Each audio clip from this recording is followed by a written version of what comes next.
আচ্ছা, ধন্যবাদ। তো আমি যদি এই ২০২৫-এ যদি বলি যে নারীর ক্ষমতায়নটা কেমন হয়েছে, আমরা ২০২৫ সালে এসে দেখি যে নারীর ক্ষমতায়নটা আমরা যেভাবে প্রত্যাশা করতেছিলাম বা যেভাবে আমরা অনুভব করতেছিলাম, বাট ওইভাবে আসলে বাস্তবিক ক্ষেত্রে আমরা ওইভাবে দেখিনি। কারণ এখনো পর্যন্ত নারী ধর্ষিত, নারী নির্যাতিত, নারী অপমানিত, নারী বিভিন্ন পোশাকে বিভিন্নভাবে শারীরিকভাবে নারী হচ্ছে বিভিন্ন হ্যারাসমেন্টের শিকার হচ্ছে।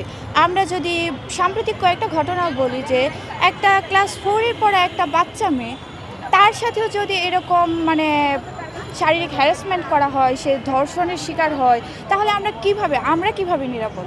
তারপর হচ্ছে আমরা দেখতে পাই যে ঢাকা ইউনিভার্সিটির একজন শিক্ষার্থী, তাকে হচ্ছে পোশাক নিয়ে তাকে হ্যারাস করা হয়েছে।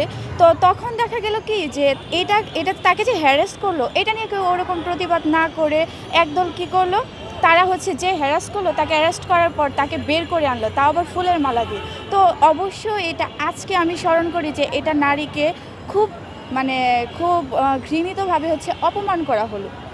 তো এখন যদি বলি যে নারীর প্রেক্ষাপটে, তো আমরা অবশ্যই এখনও হচ্ছে নারীর নিরাপত্তা নিয়ে চিন্তিত। আমরা চাই যে নারী যাতে নারীর যথাযোগ্য সম্মানে, যেটা ধর্ম নারীকে দিয়েছে, আজকের এই নারী দিবসে যাতে নারী ওই প্রাপ্য সম্মানটা সে নিশ্চিত করে পায়। এখন থেকে আমাদের প্রত্যাশা এটাই থাকবে যে নারীর প্রতি অপমান করা হয়, নারীর প্রতি যত নির্যাতন করা হয়, এগুলো যাতে সুষ্ঠু বিচার হয়, এটাই আমাদের কাম্য।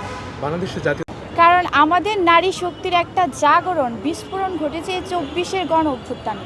তো অবশ্যই আজকে আমাদের এই আয়োজনের মূল বিষয়ই হচ্ছে তাদেরকে নিয়ে। তো তাদের যে অবদান, এগুলো স্মরণ করার মধ্যে নারীর যে একটা বিপ্লবী প্রতিভা রয়েছে, নারীর যে মহিমা রয়েছে, নারীর যে প্রেমময় যে ভূমিকা রয়েছে, যেভাবে পুরুষের পাশাপাশি কাঁধে কাঁধ মিলিয়ে তাদের সাথে সহযোগিতা করেছে, তাদেরকে বিভিন্নভাবে হচ্ছে শক্তি জুগিয়েছে, অনুপ্রেরণা জুগিয়েছে। তো অবশ্যই সেই নারীদেরকে যদি আমরা আজকে স্মরণ না করি, সবার উপরে স্থান না দেই, তাহলে তো আমাদের নারী দিবসের যে মূল যেই মানে কী বলে এটাকে, মূল যে আমাদের যে ধারণাটা বা আমাদের মূল অনুপ্রেরণাটা, ওইটাই তো প্রকাশ পাবে না। তো অবশ্যই আজকে আমাদের এই প্রোগ্রামে তাদেরকে যথাযোগ্য জায়গা দিয়ে আমাদের এই প্রোগ্রামটা পরিচালিত হবে।